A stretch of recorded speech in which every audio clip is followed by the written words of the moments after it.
अस्सलाम वालेकुम फ्रेंड्स। आप मेरे चैनल पर पहली बार आए हैं तो मेरे चैनल को सब्सक्राइब करके मुझे सपोर्ट करें, लाइक शेयर और कमेंट करें। शुक्रिया। एक बार बादशाह अकबर ने बीरबल की बुद्धि की परीक्षा लेनी चाहिए। उन्होंने बीरबल से पूछा, बीरबल, क्या बुद्धि की खेती की जा सकती है? बीरबल सोचते हुए बोला, जी हुजूर, जरूर की जा सकती है। ये सुनकर अकबर बोले, तो ठीक है, तुम बुद्धि की खेती करो और उसका फल हमारे लिए लेकर आओ। बीरबल बोले, जैसा आपका हुक्म। मैं जल्दी ही बुद्धि की खेती करके उसका पहला फल आपको भेंट करूंगा। सभी दरबारी अकबर और बीरबल की बातें सुन रहे थे। वे हैरान था कि बीरबल की बुद्धि की खेती कैसे करेंगे और कैसे बुद्धि का फल बादशाह को भेंट करेंगे। दरबार के समाप्त होने पर बीरबल सीधे राजमालिक के पास जा पहुंचे और बोले, राज, उद्यान में कद्दू के बेलों पर क्या कद्दू आ रहे हैं? माली बोला, हुजूर, आ तो रहे हैं, पर अभी वे टमाटर जितने ही छोटे हैं। यह सुनकर बीरबल बहुत प्रसन्न हुआ। उन्होंने माली के कान में कुछ कहा और फिर वे अकबर के पास गए और बोले, जहां पना, मैंने बुद्धि की खेती शुरू कर दी है। मैं कुछ दिनों में आपको बुद्धि का पहला फल भेंट कर दूंगा। कुछ दिनों के बाद राजा उद्यान में फिर गए। वहां माली ने छोटे छोटे कद्दू को घड़े के अंदर डाल रखा था। यह देखकर बीरबल वापस लौट आए। उधर कद्दू मटकों में ही बड़े होने लगे। कुछ दिन बाद कद्दू इतने बड़े हो गए कि पूरे मटके में समा गए। बीरबल ने सारे कद्दू मटकों सहित कटवा लिए और अकबर के पास संदेश भिजवाया, कल सुबह मैं बुद्धि का पहला फल लेकर दरबार में आ रहा हूँ। अगले दिन दरबार में सब बेसब्री से बीरबल का इंतजार करने लगे। तभी बीरबल 2 मटकों के लिए दरबार में उपस्थित हुए और अकबर से बोले, जहां पना, मैं बुद्धि के फल ले आया हूँ, किंतु ये फल बड़े नाजुक है।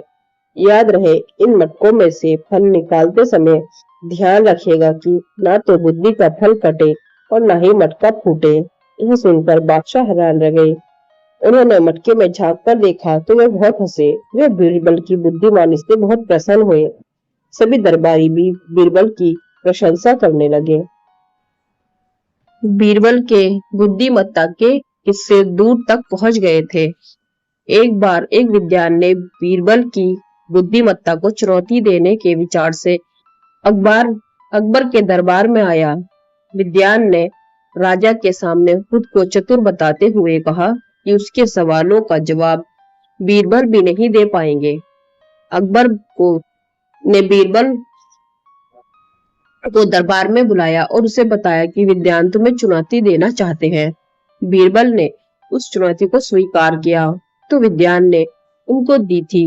विद्वान ने बीरबल से पूछा, आप 100 आसान प्रश्नों के उत्तर देना चाहेंगे या एक कठिन प्रश्न का उत्तर देंगे? बीरबल ने कहा कि वे कठिन उत्तर देना चाहते हैं।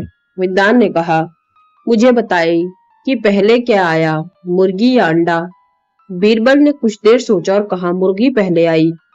विद्वान ने बीरबल का मजाक उड़ाया और कहा, आप इतने यकीन से कैसे कह सकते हैं? बीरबल ने कहा, मैंने केवल एक प्रश्न का ही उत्तर देने का वादा किया था। इस दूसरे प्रश्न का उत्तर मैं नहीं दूंगा। विद्वान अपने दावे पर शर्मसार हो गया और दरबार से लौट गया। बुद्धि का सही इस्तेमाल आपको मुश्किल से मुश्किल समस्याओं को भी हल करने में मदद करती है। एक बार राजा अकबर ने बीरबल के साथ एक चाल चलने की सोची।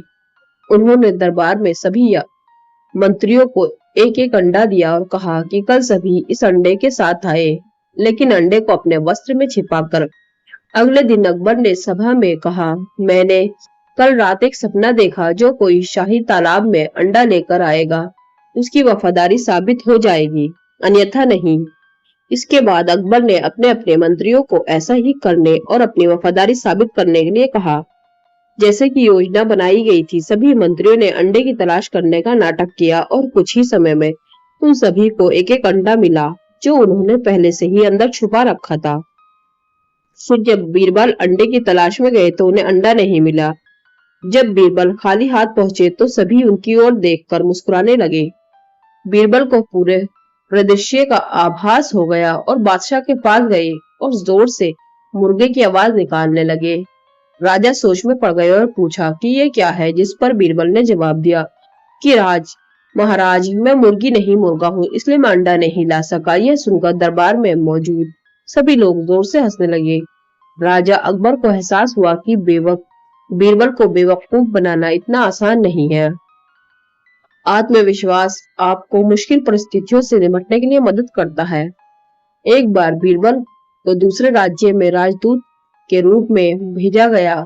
उस राज्य के राजा ने भी बीरबल की चतुराई और बुद्धि के बारे में कई कहानियां सुनी थी और वे बीरबल की परीक्षा लेना चाहते थे।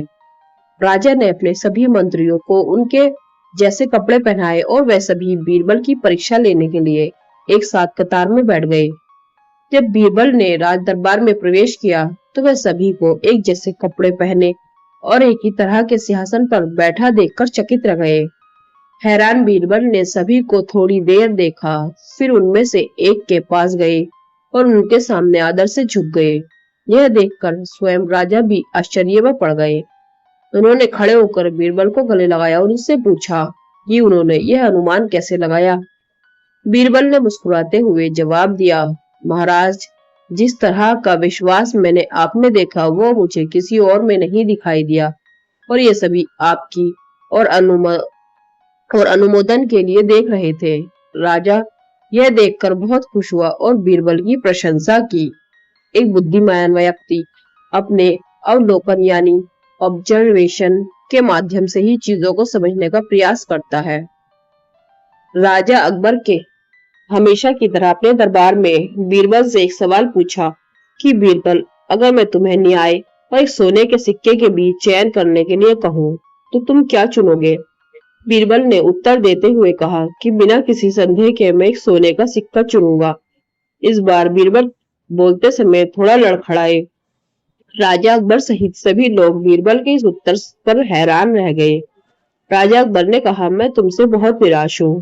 तुमने इंसाफ के आगे कम मूल्यवान चीज सोने के सिक्के को क्यों चुना? बीरबल ने मुस्कुराते हुए उत्तर दिया कि महाराज, इस राज्य में न्याय की कोई कमी नहीं है क्योंकि आप यहाँ के राजा हैं। मैंने वो चीज चुनी जिनकी मुझे जरूरत हो सकती है और मुझे सोने के सिक्के की जरूरत है। बीरबल का ये जवाब सुनकर अकबर हैरान रह गए और उनके चेहरे पर मुस्कुराहट आ गई। उन्होंने जवाब से खुश होकर 100 सोने के सिक्के के साथ बीरबल को पुरस्कृत किया। हर व्यक्ति को बुद्धिमानी से अपने शब्दों को चुनना चाहिए। फ्रेंड्स, आपको कहानी पसंद आई है तो मेरे चैनल को सब्सक्राइब करें, लाइक, शेयर और कमेंट करें। शुक्रिया। अल्लाह हाफिज।